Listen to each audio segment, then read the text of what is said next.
ಅವರು ನಾನು ಕರೆಸಿ ಮಾತನಾಡಿದ್ರಲ್ಲಿ ನೀನು HD ಕುಮಾರಸ್ವಾಮಿ ಮೇಲೆ ಹೇಳು ಪೆನ್ ಡ್ರೈವ್ನ ಕುಮಾರಸ್ವಾಮಿ ಹಂಚೇರಿ ಅಂತ ಹೇಳಿದರೆ ನಿನಗೇನು ಸಮಸ್ಯೆ ಆಗಲ್ಲ, ನಾನು ಸೆಕ್ಯೂರ್ ಮಾಡ್ತೀನಿ ಅಂತ ಹೇಳಿದರು. ದೊಡ್ಡ ಮಟ್ಟದ ಹಣದ ಆಫರ್ ಕೊಟ್ಟರಲ್ಲಿ ಇದನ್ನೆಲ್ಲ ಹೆಚ್ಚು ಕಡಿಮೆ ಕಾರ್ತಿಕ್ನಿಂದ ಸಂಪೂರ್ಣ ಮಾಹಿತಿನ ಪಡ್ಕೊಂಡಿರೋದು. ಕಾರ್ತಿಕ್ ಪೆಂಡರ್ ತರಿಸ್ಕೊಂಡು ಪೆಂಡರ್ ರೆಡಿ ಮಾಡಿದೆ DK ಶಿವಕುಮಾರ್. ಇದಕ್ಕೆ 4 ಜನ ಮಂತ್ರಿಗಳು ಕಮಿಟಿ ಅಂತ ಹೇಳಿದ್ನಲ್ಲ, ಆ 4 ಜನ ಮಂತ್ರಿಗಳು ಯಾರು ಅಂತಂದರೆ ಚಲರಾಯ ಸ್ವಾಮಿ, ಆಮೇಲೆ ಕೃಷ್ಣ ಬೈರೇಗೌಡ, ಅದಾದಮೇಲೆ ಇವರು ಪ್ರಿಯಾಂಕಾ ಖರ್ಗೆ ಮತ್ತು ಇನ್ನೊಬ್ಬರು ಸಚಿವರು, ಒಟ್ಟು 4 ಜನ ಮಂತ್ರಿಗಳನ್ನ ಒಂದು ತಂಡ ರಚನೆ ಮಾಡಿ ಇದನ್ನೆಲ್ಲ ಹ್ಯಾಂಡಲ್ ಮಾಡೋಕ್ಕೆ ಬಿಟ್ಟಿದ್ದಾರೆ. ಅಲ್ಲಿ ಈಗ ನಿರಂತರವಾಗಿ ಈಗ ನನ್ನ ಮೇಲೆ ಮಾಡಿದ್ರು, ನಾನು ಯಾವಾಗ ಒಪ್ಪಲಿವ ನನಗೆ ಒಪ್ಪದೇ ಇದ್ದಾಗ ಏನು ಮಾಡಿದರು. ಈಗಾಗಲೇ ಇಷ್ಟೆಲ್ಲ ದೊಡ್ಡ ಹಗರಣ ಆಗಿರೋದ್ರಿಂದ ಅಲ್ಲಿ ಮೋದಿ ಅವರಿಗೆ BJPಗೆ ಮತ್ತು ಕುಮಾರಸ್ವಾಮಿ ಕೆಟ್ಟ ತರಬೇಕಂತ ಮಾಡಿರಲ್ಲಿ ನನಗೆ ಸುಮಾರು 100 ಕೋಟಿ ರೂಪಾಯಿ ಆಫರ್ ಕೊಟ್ಟರು. 5 ಕೋಟಿ ರೂಪಾಯಿ ಅಡ್ವಾನ್ಸನ್ನು ದುಡ್ಡನ್ನು ಬೋರಿಂಗ್ ಕ್ಲಬ್ಗೆ ರೂಮ್ ನಂಬರ್ 110 ಕಳಿಸಿದ್ರು. ಆ ಮೀಟಿಂಗಿಗೆ ನನಗೆ ಯಾರು ಹೇಳಿ ನಮ್ಮ MA ಗೋಪಾಲ ಸ್ವಾಮಿ ಇದ್ದಾರಲ್ಲ, ಚಂದ್ರಪಟ್ಟಣ ಗೋಪಾಲ ಸ್ವಾಮಿನ ಸಂಧಾನ ಕಳಿಸಿದ್ರು. ಅಲ್ಲಿ 5 ಕೋಟಿ ರೂಪಾಯಿ ಕ್ಯಾಶ್ ಕೊಟ್ಟು ಕಳಿಸಿದ್ರು. ಅಲ್ಲಿ ಎಷ್ಟು ಕೋಟಿ ಆಫರ್ ಮಾಡಿದ್ರು? 100 ಕೋಟಿ ರೂಪಾಯಿ 100 ಕೋಟಿ. ಯಾರು ಸರ್ ಆಫರ್ ಮಾಡಿದ್ದು? DK ಶಿವಕುಮಾರ್.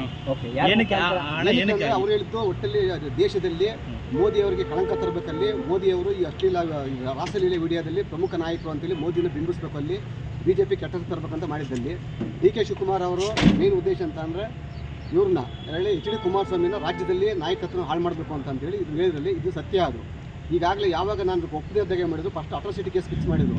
ಅಟ್ರಾಸಿಟಿ ಕೇಸಲ್ಲಿ ಡಾಕ್ಯುಮೆಂಟ್ ಸಿಗಲಿಲ್ಲ, ಅಲ್ಲಿ ಅದು ನೆಗೆಟಿವ್ ಆಯ್ತು. ಅಲ್ಲಿ ಅದಾದಮೇಲೆ ಮತ್ತೊಬ್ಬಳ ಕೈಲಿ 354 ಲೈಂಗಿಕ ಕಿರುಕುಳ ಕೇಸನ್ನು ಹಾಕ್ಸಿದ್ರು. ಅಲ್ಲಿ ಅದು ಫೇಲ್ಯೂರ್ ಆಯಿತು. ಫೇಲ್ಯೂರಾಗಿ ಏನು ಮಾಡಿದ್ರು, ಈಗ 360 ರೇಪ್ ಕೇಸ್ ಹಾಕ್ಸಿದ್ರು. ರೇಪ್ ಕೇಸಲ್ಲಿ ಯಾವುದೂ ದಾಖಲಾತಿ ಸಿಕ್ಕಿಲ್ಲ ಅವ್ರಿಗೆ. ಅಲ್ಲಿ ಸುಮಾರು 4 ದಿವಸಗಳ ಕಾಲ ನಿರಂತರವಾಗಿ ನಾನು ಇಂಟರ್ಗೇಟ್ ಮಾಡಿದ್ದಾರೆ. ಅಲ್ಲಿ ಇದರಲ್ಲಿ ಸೀರಿಯಸ್ ಆಗಿ SP IG ಅವರು ಕೂಡ ತಗೊಂಡು ಆ ಪೆನ್ ಡ್ರೈವ್ನ ನಾ ಕೊಡೋ ಪೆನ್ ಡ್ರೈವ್ ಇಲ್ಲ ಅಂತೇಳಿ ಈಗ ಇದನ್ನ ಫಿಕ್ಸ್ ಮಾಡ್ತಾ DK ಶಿವಕುಮಾರ್ ಆಫರ್ ಮಾಡಿದ್ದು ನಿಮಗೆ ಯಾರ ಮುಖಾಂತರ? DK ಶಿವಕುಮಾರ್ ಶಿವರಾಮೇಗೌಡ ಹೌದು. ಎಷ್ಟು ಆಫರ್ ಮಾಡಿದ್ರು ಸರ್? ನೇರವಾಗಿ DK ಶಿವಕುಮಾರ್ ಅಂತ ಮಾತಾಡಿದಾರಲ್ಲ, ಕೃಷ್ಣ ಬೈರೇಗೌಡ. ನಿಮ್ಮ ಹತ್ರ ಪೆನ್ ಡ್ರೈವ್ ಅಲ್ಲಿ ಯಾವ ವಿಡಿಯೋ ಐತೆ ಸರ್? ಇದು ಕಾರ್ತಿಕ್ ಹೆಂಡತಿ ಕಿಡ್ನಾಪ್ ಅಲ್ಲ, ನಿಮ್ಮ ಹತ್ರ ಈಗ ಅವ್ರು ಮಾತಾಡಿದ್ದೇನು ವಿಡಿಯೋ? ಕ್ಯಾಪ್ಟನ್ ಅರ್ಜುನ್ ಕೊಂದಿದ್ದು ಯಾರು? ಅವ್ರ ನರೇಟಿವ್ ಎಲ್ಲಿ ತಂದಿಟ್ಟಿದ್ದಾರೆ ಅಂತಂದ್ರೆ ಸಂಪತ್ತನ್ನ ಹಂಚಿಬಿಡೋದು ಅಂತ. ಇದು ಸ್ಟುಡಿಯೋ ಟಿಪ್ಪು ಜಯಂತಿ ಮಾಡಕ್ಕೆ ಅವ್ರಿಗೆ ಖಂಡಿಸಿದ್ರು. Very nice. ಯಾರು ತಪ್ಪು ಮಾಡಿರೋದಿಲ್ಲಿ? ಓಲೈಕೆ ಹೇಳಿಕೆ ಇದು ಅಂತ ಹೇಳಿ ಯಾಕೆ ಪರಿಗಣಿಸಬಾರದು? ಇದು ಫೋಟೋ ಎಲ್ಲರದು ಒಂದು ಟೈಮ್. ನಿಮ್ಮ ಸಮಯ ಮುಗಿದಿದೆ. ಅವ್ರು ಹೇಳಕ್ಕಿಂತ ಮುಂಚೆನೆ ಹೇಗೆ ಪ್ರತಾಪ್ ಸಿಂಹ ಪಾಸ್ ಕೊಟ್ಟಿದಂತ ಆಗ್ಲಿ ಡಿಕ್ಲೇರ್ ಆಗೋಗಿತ್ತು ಅಂತ ನನಗೊಂದು ಡೌಟ್ ಬಂತು. ಸಾಕು ನಿಲ್ಸಿ. ಕೆಟ್ಟ ಪದ ಬಳಕೆ ಕಾಂಪಿಟೇಷನ್ ಇಟ್ಟಿಲ್ಲ ನಾವಿಲ್ಲಿ.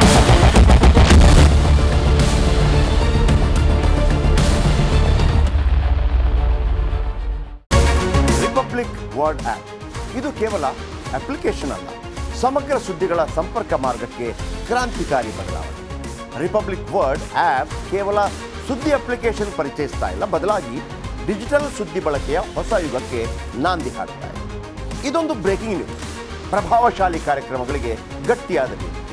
ಇಲ್ಲಿ ಕೇವಲ ತಾಜಾ ಸುದ್ದಿ, ಅದರ ನೇರ ಪ್ರಸಾರ ಮತ್ತು ಚರ್ಚೆಗಳಿಗೆ ಮಾತ್ರ ಅವಕಾಶ. ರಿಪಬ್ಲಿಕ್ ವರ್ಲ್ಡ್ ಆಪ್ ಡೌನ್ಲೋಡ್ ಮಾಡಿಕೊಳ್ಳಿ. ಗೂಗಲ್ ಪ್ಲೇ ಸ್ಟೋರ್ ಮತ್ತು ಆಪಲ್ ಆಪ್ ಸ್ಟೋರ್ನಲ್ಲಿ ಲಭ್ಯವಿದೆ.